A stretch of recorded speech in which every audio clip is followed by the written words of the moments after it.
नमस्कार, बहुत स्वागत है आप सभी का। आप देख रहे हैं बिहार में किसकी बहार है। मैं हूं आपके साथ जया मिश्रा। पूर्वी चंपारण में आरजेडी के कार्यकर्ता काफी नाराज दिख रहे हैं। चिरैया के पार्टी दफ्तर में कार्यकर्ताओं ने बैनर पोस्टर को फाड़ दिया और उसे जलाकर अपना विरोध जाहिर किया। आरजेडी के सांसद और तेजस्वी के करीबी संजय यादव को दलाल तक कहा गया। आरजेडी कार्यकर्ताओं ने साफ तौर पर कहा कि पार्टी में तेजस्वी और संजय यादव ने मिलकर टिकट बेचा है और वैसे लोगों को प्रत्याशी बनाया गया जिन पर पार्टी ने पिछले साल कार्रवाई की थी। चिरैया सीट से इस बार पूर्व विधायक लक्ष्मी नारायण यादव को पार्टी ने टिकट दिया और इससे अच्छे लाल यादव गुट के कार्यकर्ता और नेता काफी नाराज दिखे। अपनी नाराजगी उन्होंने व्यक्त की। ज्यादा जानकारी इस पर अवनीश कुमार सिंह दे रहे हैं, उनकी रिपोर्ट आपको दिखाते हैं। आरजेडी में टिकट बंटवारे को लेकर बवाल है। देखिए, पूर्वी चंपारण के चिरैया विधानसभा में तमाम आरजेडी के जो कार्यकर्ता हैं वो आरजेडी के बैनर पोस्टर को जला रहे हैं, फाड़ रहे हैं, विरोध जता रहे हैं और लगातार इन लोगों का आरोप है कि वैसे लोगों को पार्टी ने इस बार टिकट दिया है जो जिसको पार्टी ने निष्कासित किया था। देखिए, ये तमाम लोग जो है जो कार्यकर्ता है बैनर पोस्टर जो है उसको जला रहा है। क्या जला रहा है भाई? बैनर पोस्टर है पार्टी का। लाल यादव को टिकट नहीं मिला इसलिए तेजस्वी यादव दलाल है, दलाल बिक रहा है, भूजा लिट्टी की तरह वो टिकट बेच रहा है। लाल भैया पूरे 5 साल मेहनत किए हैं पंचायत में, इसलिए जला रहे हैं। हम लोग विरोध कर रहे हैं। बात ही है, हम एक बात उनसे पूछ रहे हैं, क्यों जला रहे हैं? जला क्यों रहे वो हैं? चौथी फेल से हम ये पूछना चाहते हैं कि एक हमको बात बता दे कि किस बेस पर वो जो है टिकट दिया है। देखिए, ये तमाम कार्यकर्ता जो है वो विरोध जता रहे हैं। आप क्या जला रहे हैं भाई? जला रहा है, टिकट पैसा पे बिक रहा है ना। अच्छा, आरजेडी में टिकट पे पैसा बिक रहा है। संजय यादव बेच रहा है ना। बिल्कुल। देखिए, ये तस्वीर जो है ये आरजेडी दफ्तर की तस्वीर है और पूर्वी चंपारण के चिरैया विधानसभा की तस्वीर है। यहाँ पर आरजेडी कार्यकर्ता आक्रोशित हैं, नाराज हैं और इसीलिए वो बैनर पोस्टर को फाड़ रहे हैं, जला रहे हैं। अवनीश कुमार, न्यूज 18, मोतिहारी, चिरैया। और वहीं आरजेडी अध्यक्ष लालू प्रसाद और तेजस्वी यादव लगातार अपने उम्मीदवारों को पार्टी का सिंबल भी बांट रहे हैं और इस दौरान राबड़ी आवास के सामने मधुबन विधानसभा के पूर्व आरजेडी उम्मीदवार मदन शाह फूट कर रोने लगे। इस दौरान उन्होंने अपना कुर्ता भी फाड़ लिया। आरोप लगाया कि पार्टी के एक नेता उनसे 2 करोड़ 70 लाख रुपए की मांग कर रहे थे और नहीं देने पर उनका टिकट भी काट दिया गया, जिसको लेकर उनकी नाराजगी दिखी।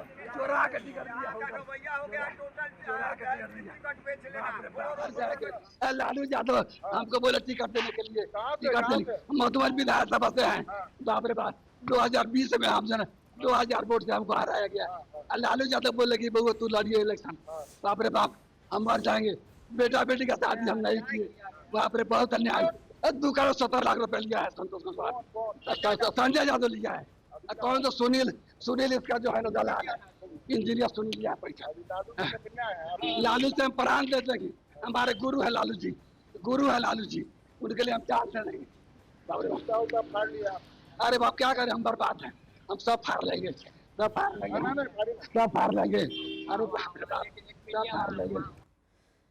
और वहीं बेगूसराय पहुंचे केंद्रीय मंत्री गिरिराज सिंह ने महागठबंधन और आरजेडी पर तीखा हमला किया। आरजेडी नेता के लालू प्रसाद के घर के बाहर हुए कुर्ता फाड़ने के विवाद पर उन्होंने बयान दिया और कहा कि ये सब लोकतंत्र को शर्मसार कर रहा है। उन्होंने कहा कि महागठबंधन के भीतर टिकट बांटने को लेकर पैसे के लेन देन और खरीद बिक्री के भी आरोप लग रहे हैं, जिससे कि कई प्रत्याशी फूट कर रोते हुए दिखाई दिए। आरजेडी में टिकट खरीद बिक्री को लेकर के महागठबंधन में एक दूसरे का सिर फुटौल हो रहा है। लालू जी से मैं निवेदन करूंगा, उनके गेट पर हो रहा है, गेट मत खोलिएगा नहीं तो आपका भी कुर्ता फाड़ देगा। वो गांव की कहावत है, खेत खाए गधा मार खाए जोरहा। आरोप लग रहा है संजय यादव और तेजस्वी यादव पर, आक्रोश फूटेगा आप पर। और वहीं केंद्रीय राज्य मंत्री राजभूषण का बड़ा आरोप सामने आया है। राजभूषण निषाद का आरजेडी पर बड़ा हमला, लालू प्रसाद पर टिकट बेचने का आरोप लगाया है। पैसे लेकर आरजेडी पर टिकट बेचने का आरोप लगाया गया। मुकेश सहनी पर भी बड़ा हमला किया। लालू प्रसाद पर टिकट बेचने के आरोप लग रहे हैं। देखिए, इससे पहले कई कार्यकर्ताओं ने आरजेडी को लेकर नाराजगी जाहिर की और कार्यकर्ताओं का कहना है कि जिन्होंने सेवा की पार्टी की, जो पार्टी के साथ रहे उनकी अनदेखी की जा रही है और मोटी रकम लेकर टिकट दिया जा रहा है।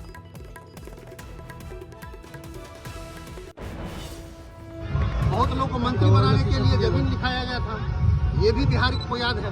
तो ये कोई आरोप नहीं है, सत्य बात है। लोग जानते हैं, बिहार के कौन लोग नहीं जानते हैं कि ये आरोप नहीं है, सत्य बात है। उनको तो कोई पूछा ही नहीं, बुलाया नहीं मीटिंग में। तो जो लोग दावा कर बिजनेस कर रहे हैं राजनीति में बिजनेस नहीं चलता, ये सेवा का काम है। और वहीं गौड़ा बौराम पर संशय की स्थिति खत्म हो चुकी है। लालू प्रसाद ने पत्र जारी किया, महागठबंधन उम्मीदवार को लेकर पत्र जारी किया गया है। वीआईपी से ही आधिकारिक उम्मीदवार होंगे और निर्वाचन आयोग को पत्र भी भेजा गया। गौड़ा बौराम से आरजेडी का उम्मीदवार नहीं होगा, ये साफ किया जा चुका है आरजेडी की तरफ से और इसको लेकर एक लेटर भी जारी किया गया निर्वाचन आयोग को। गौड़ा बौराम से वीआईपी से संतोष सहनी उम्मीदवार हैं और अफजल अली अब यहां से निर्दलीय उम्मीदवार होंगे। ये लेटर जो आप देख रहे हैं, महागठबंधन की तरफ से ये लेटर जारी किया गया और इसमें साफ कहा गया कि गौड़ा बौराम से वीआईपी के उम्मीदवार संतोष सहनी ही महागठबंधन के उम्मीदवार होंगे और ऐसे में अफजल अली अब निर्दलीय उम्मीदवार उस सीट से होंगे। अफजल अली को लेकर विवाद था और अब पार्टी की तरफ से स्थिति साफ की गई। आरजेडी ने यह साफ कर दिया है कि संतोष सहनी ही महागठबंधन के उम्मीदवार होंगे गौड़ा बौराम से, जबकि जानकारी ऐसे मिल रही थी कि अफजल अली यहां से पर्चा आरजेडी की तरफ से दाखिल कर सकते हैं, लेकिन इस लेटर के आने के बाद अब संशय की स्थिति खत्म हो चुकी है और अफजल अली अब यहां से निर्दलीय उम्मीदवार होंगे।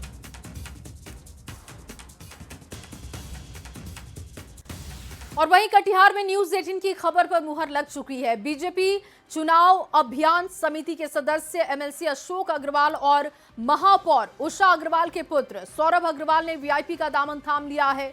अब कटिहार सीट से चुनावी मैदान में वो उतरेंगे। दरअसल आरोप है कि एमएलसी अशोक अग्रवाल और पूर्व डिप्टी सीएम तारकिशोर प्रसाद के बीच नाराजगी पहले से चली आ रही थी, जिसके बाद तारकिशोर के सामने बीजेपी एमएलसी ने बेटे को वीआईपी से प्रत्याशी बना दिया और ऐसे में सौरभ अग्रवाल का वीआईपी से टिकट पर चुनाव लड़ना अब दिलचस्प हो गया है। यहां की फाइट बहुत ही दिलचस्प दिखने वाली है।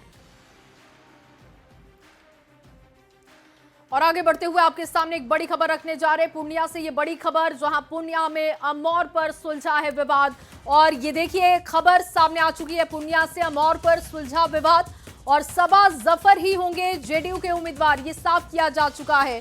साबिर अली के लड़ने की चर्चा यहां से थी, लेकिन अब ये साफ कर दिया गया है जेडीयू की तरफ से। और पूर्णिया में अमौर पर जो विवाद था जेडीयू ने उसे सुलझा लिया है। साबिर अली के लड़ने की यहां पर चर्चा थी, लेकिन सबा जफर ही अब जेडीयू के उम्मीदवार होंगे। दरअसल मंत्री लेशी सिंह के आवास पर बैठक हुई और बैठक में उम्मीदवारी पर संशय की स्थिति को दूर कर लिया गया है और इसकी जानकारी भी साझा कर ली गई है। हैंडल से ये चलाया गया कि यहाँ का प्रत्याशी साबिर अली होंगे, ये बात ठीक है, लेकिन साथ ही साथ ये भी सत्य है कि पार्टी सर्वोपरि होती है। सबा जफर साहब ने कल अपनी नॉमिनेशन डाल दी।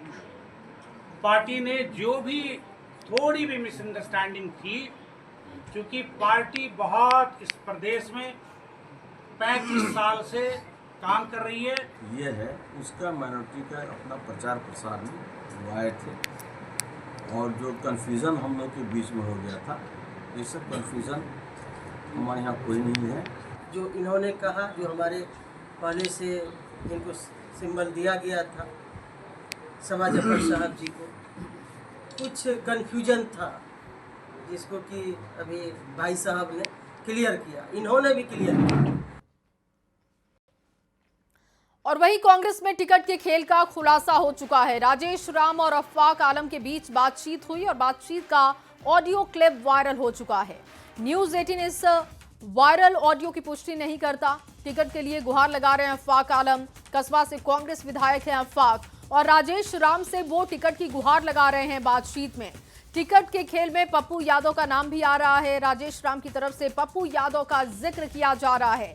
ये ऑडियो क्लिप आपको सुनवाते हैं।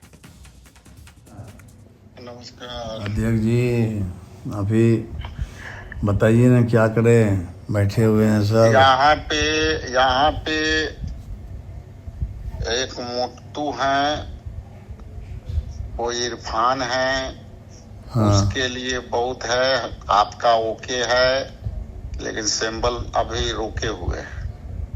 दे दीजिए हमको। हम तो साइन उन करके दे दिया है वहाँ। धन्यवाद। हम चले आए क्षेत्र पर। धन्यवाद आपको सर। हम साइन उन सब जितना था हम सब कर दिए। अच्छा। लेकिन अब ये जो है प्रभारी जी के पास है। हाँ ठीक है। हाँ। हाँ, तो आप अध्यक्ष हैं सर, हम लोग तो अध्यक्ष हैं, तो जो सर आपके हम डॉकेट तक अनुमति तक सब कर दिए। तो फिर क्या खेल हो रहा है? ऐसा तो पार्टी में कभी नहीं हुआ था। खेल हाथी घोड़ा सब हो रहा है। हमने कहा था कि भाई एक भी टिकट सबको दे रहे हैं। नमस्कार भैया। तो आप आगे खबर कर दिए सर, ऊपर खबर कर दिए सर।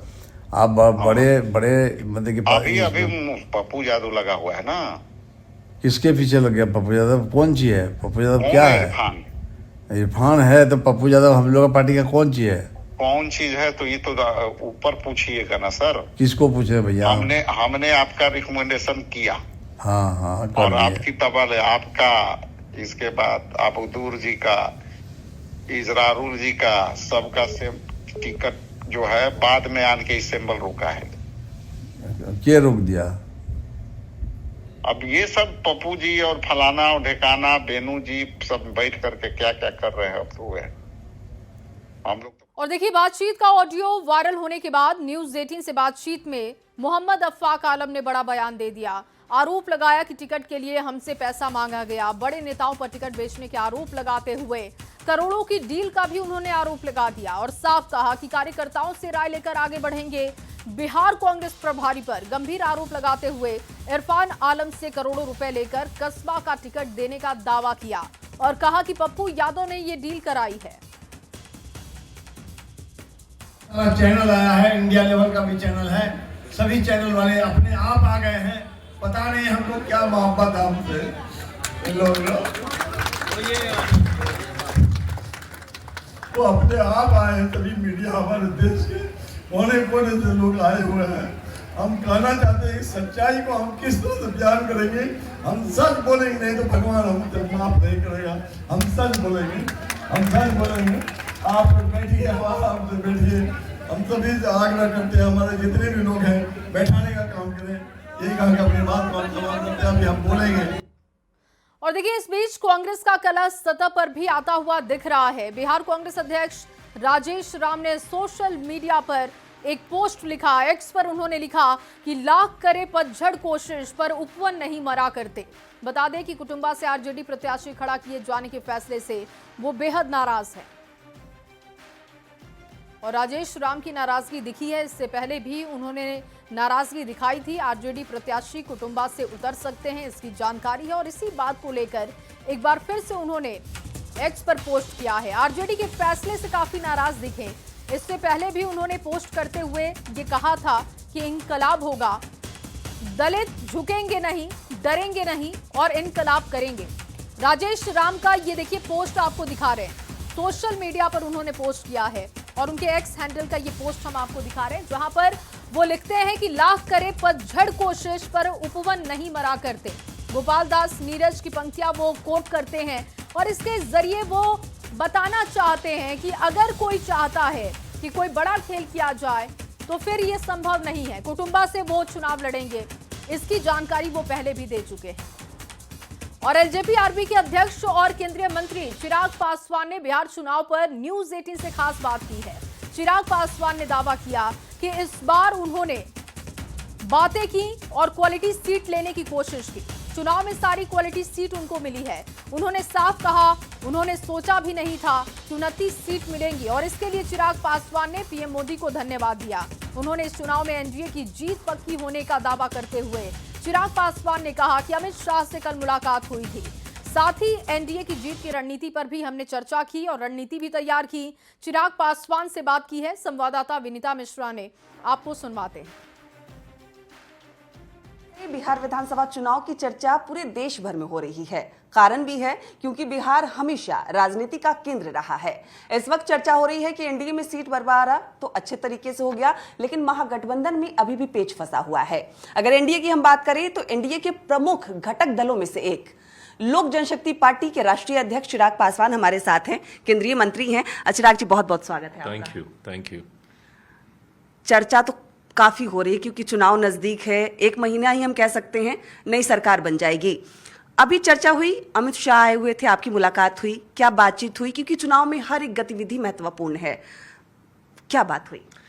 देखिए, हम लोग का गठबंधन ऐसा है जहां पे हम लोग हर स्तर पर, हर विषय पर आपस में बैठकर चर्चा कर उसकी रूपरेखा तैयार करते हैं, रणनीति तैयार करते हैं। चुनाव का दौर है, समय समय पर कई ऐसे विषय पॉपअप होते हैं जिसको इमीडिएट अटेंशन की ज़रूरत होती है, कहीं वो किसी तरीके से चुनाव में नुकसान ना पहुंचाएं। तो उस दिन जो मेरी केंद्रीय गृह मंत्री आदरणीय अमित शाह जी से मुलाकात हुई वो इन्हीं तमाम बिंदुओं को लेकर थी। जहाँ पे हमारे प्रत्याशी हैं जिनका नॉमिनेशन हो गया है, वो कैसा गया, कैसे नॉमिनेशन को और आगे हम लोग बेहतर करें, क्या कोई ऐसा है जिसने निर्दलीय अपना पर्चा भर दिया हो, क्या हमें उससे बातचीत करने की ज़रूरत है। प्रधानमंत्री जी अब बिहार आ रहे हैं तो प्रधानमंत्री जी के कार्यक्रम में क्या, कैसे, किसकी भूमिका होगी, कैसे हम लोग साझा सभाएं करेंगे। तो ये तमाम मल्टीपल एजेंडाज थे जिसको लेकर उस दिन मेरी केंद्रीय गृह मंत्री आदरणीय अमित शाह जी से मेरी बातचीत हुई। इवेंचुअली हम लोग का लक्ष्य यही था कि हम लोगों ने एक पड़ाव पार कर लिया है जो कि महागठबंधन अभी तक नहीं पार कर पाया है। हम लोगों ने एक नहीं, उसमें मल्टीपल पड़ाव थे उस एक ही पड़ाव में, जहाँ पे आपका नंबर ऑफ सीट्स था, चयन ऑफ सीट्स था, प्रत्याशियों का चयन था। तो वो एक बड़ा चंक हम लोग पार कर चुके थे और अब क्योंकि हमारे सारे प्रत्याशी नामांकन के दौर में आ गए हैं तो अब इसके बाद अब प्रचार ही बचा है। तो उसको लेकर हम लोगों ने सारी चर्चाएं की उस दिन। आपने कहा कि महागठबंधन से एनडीए आगे, वाकई आगे है और कहीं ना कहीं एक मिरेकल हुआ, एक जादू हुआ है जिस तरीके से सीटों का बंटवारा हुआ है, खासकर आपकी पार्टी के लिए। क्योंकि अगर बिहार विधानसभा चुनाव की हम बात करें, लोक जनशक्ति पार्टी रामविलास जीरो थी गठबंधन में, कोई सीट नहीं, कुछ भी नहीं, 0 से लेकर 29 तक का सफर। ये जादू है एक तरीके से, कैसे इसे साकार किया आपने? मैं मानता हूँ ये कि एक मेरे लिए ये बहुत मायने रखता है और इसके लिए I can't thank my prime minister enough. मैं मेरे प्रधानमंत्री जी का धन्यवाद देता हूँ, गठबंधन में हर एक सहयोगी दल का मैं धन्यवाद देता हूँ, मैं मुख्यमंत्री नीतीश कुमार जी का भी देता हूं जिस तरीके से उन्होंने ये विश्वास मुझ पर, मेरी पार्टी पे जताया। मैं राजनीति का विद्यार्थी रहा हूं पर मैंने आज तक कभी नहीं देखा कि गठबंधन राजनीति में किसी छोटे दल को ऐसे अहमियत दी जाए। लोकसभा के वक्त भी मेरे लिए ये बहुत बड़ी बात थी कि एक सिंगल सांसद वाली पार्टी को ऊपर विश्वास रख के उनको 5-5 सीटें दे दी गई। मैं भी उनके विश्वास पे खरा उतरा, वो दूसरी बात है, पर उन्होंने विश्वास मुझ पे रखा। कैमरामैन संत के साथ विनीता मिश्रा, न्यूज़ 18 पटना। और वहीं देखिए, चुनाव प्रचार को लेकर अब प्रधानमंत्री का कार्यक्रम सामने आ चुका है। बिहार में तूफानी प्रचार करेंगे पीएम मोदी, ये खबर सामने आ चुकी है। बिहार बीजेपी अध्यक्ष दिलीप जायसवाल ने इस बात की जानकारी दी। 24 अक्टूबर से समस्तीपुर से शुरुआत होने जा रही है। बेगूसराय में भी दूसरी सभा होगी पीएम की और 30 अक्टूबर को मुजफ्फरपुर, छपरा में जनसभा का कार्यक्रम रखा गया है। और इसके बाद देखिए 2 से 3 नवंबर को भी प्रधानमंत्री मोदी बिहार में गरजेंगे और पहले चरण के मतदान के दिन भी सभा प्रधानमंत्री की होगी। 6 नवंबर को वोटिंग है और वोटिंग वाले दिन प्रधानमंत्री मोदी की सभा है। 7 नवंबर को भी पीएम एनडीए कार्यकर्ताओं में जोश भरने का काम करेंगे। तो बैक टू बैक प्रधानमंत्री की सभाएं होंगी और इसको लेकर जानकारी दी जा चुकी है। माननीय प्रधानमंत्री श्री नरेंद्र मोदी जी अपने विधानसभा चुनाव का जो प्रचार अभियान शुरू करेंगे, समस्तीपुर कर्पूरी ग्राम और वहां पर जननायक भारत रत्न कर्पूरी ठाकुर जी के गांव में जाएंगे, उनके घर पर जाएंगे और जननायक भारत रत्न कर्पूरी ठाकुर जी को प्रचार अभियान शुरू करने के पहले उनको श्रद्धांजलि अर्पित करेंगे। और वहीं केंद्रीय मंत्री गिरिराज सिंह ने पीएम मोदी के दौरे को लेकर बड़ा बयान दिया। 24 अक्टूबर को पीएम मोदी बेगूसराय आ रहे हैं, जिसको लेकर तैयारियां तेज हो गई हैं। केंद्रीय मंत्री ने कहा कि पीएम के दौरे से आसपास के जिलों में भी सकारात्मक प्रभाव दिखेगा। एनडीए से मुख्यमंत्री फेज पर गिरिराज सिंह ने कहा कि विधायक दल के नेता ही सीएम चुनेंगे। उन्होंने महागठबंधन में सीट बंटवारे पर भी बड़ा हमला किया। प्रधानमंत्री माननीय नरेंद्र मोदी जी 24 तारीख को बिहार के चुनाव की पहली प्रोग्राम बेगूसराय और समस्तीपुर में होगा। आज महागठबंधन नाम की कोई चीज नहीं, वो ठगबंधन था, ठगबंधन हो गया, एक दूसरे को ठग रहे थे, तो महागठबंधन नाम की कोई चीज रहा नहीं। और 2010 में मैं पहले भी कहा हूं, आज भी कह रहा हूं और डंके की चोट पे कह रहा हूं कि बिहार की जनता लालू यादव को नकार चुका है। और वहीं पीके के बयान पर प्रदेश बीजेपी अध्यक्ष दिलीप जायसवाल ने प्रतिक्रिया दी है। उन्होंने कहा कि यह बयान सिर्फ चुनावी रणनीति का हिस्सा है। जनता भली भांति जानती है कि मुकाबला महागठबंधन वर्सेस एनडीए क्या है। उन्होंने दावा किया कि मतदाता किसी भी भ्रम में नहीं आएंगे और एनडीए की ही सरकार बनेगी।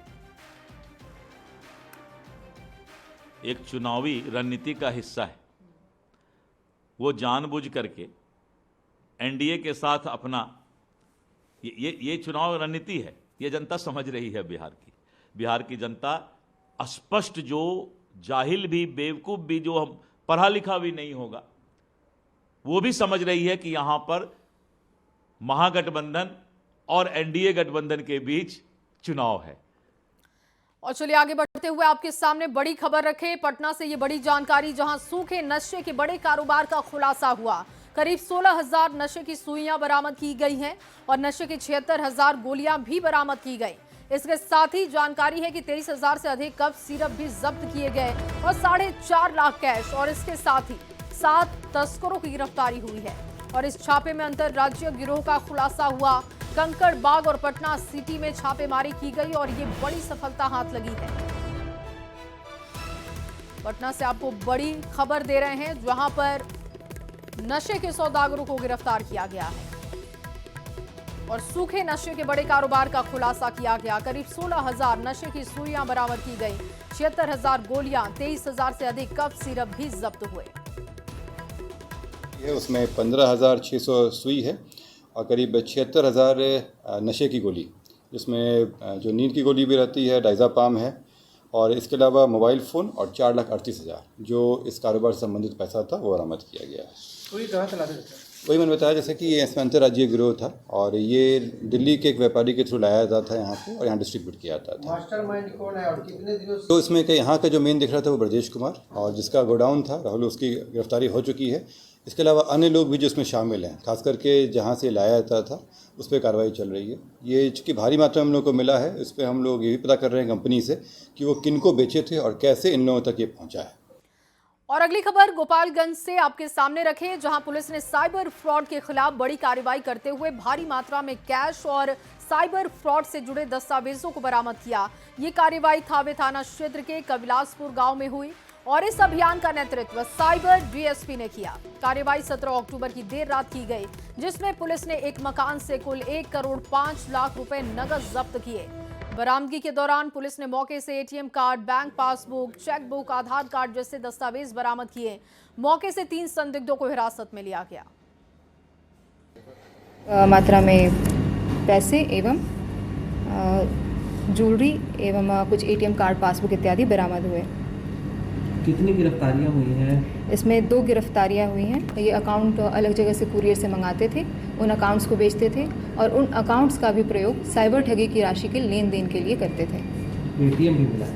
इनके पास से करीब 85 एटीएम कार्ड मिला है, 75 पासबुक मिला है, 28 chequebook, 2 Aadhaar card, 1 PAN card, 1 passport, 2 RC, 1 driving licence, 3 mobile phone, 2 laptop और 1 कार को जब्त किया गया है। और चलिए बात दीपावली की करते हैं। दीपावली को मां लक्ष्मी की आराधना का सर्वश्रेष्ठ दिन माना जाता है। मान्यता है कि शुभ मुहूर्त में की गई पूजा से विशेष कृपा प्राप्त होती है और इस बार लक्ष्मी कुबेर पूजन में क्या अर्पित करें, घर में समृद्धि कैसे आए, इसी विषय पर संवाददाता विनीता मिश्रा ने ज्योतिषाचार्य अभय कृष्ण महाराज से खास बातचीत की है। आपको सुनवाते हैं। वाली दीपावली माँ लक्ष्मी को प्रसन्न करने का दिन। अगर आप चाहते हैं कि माँ लक्ष्मी का आशीर्वाद आपके साथ हो तो आप दीपावली की रात विशेष पूजा अर्चना कर सकते हैं।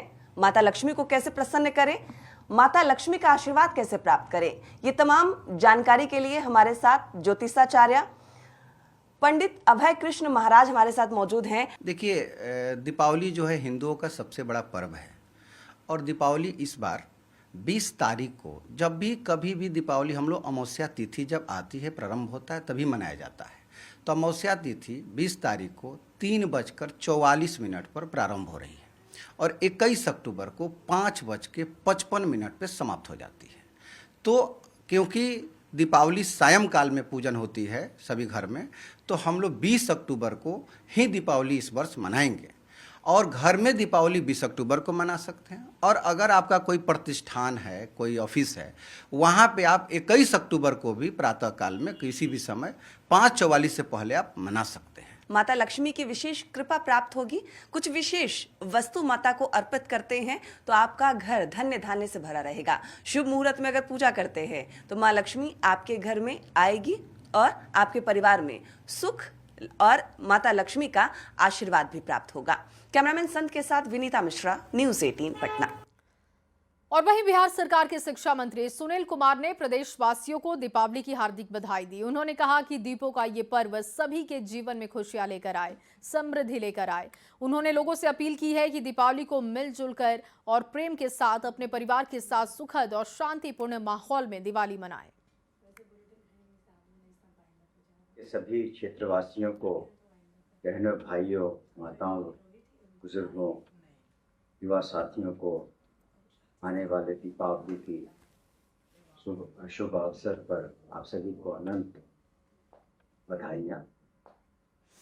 हमें उम्मीद है कि आप सभी अपने परिवार के संग इस त्योहार को हर्षोल्लास के साथ मनाएंगे।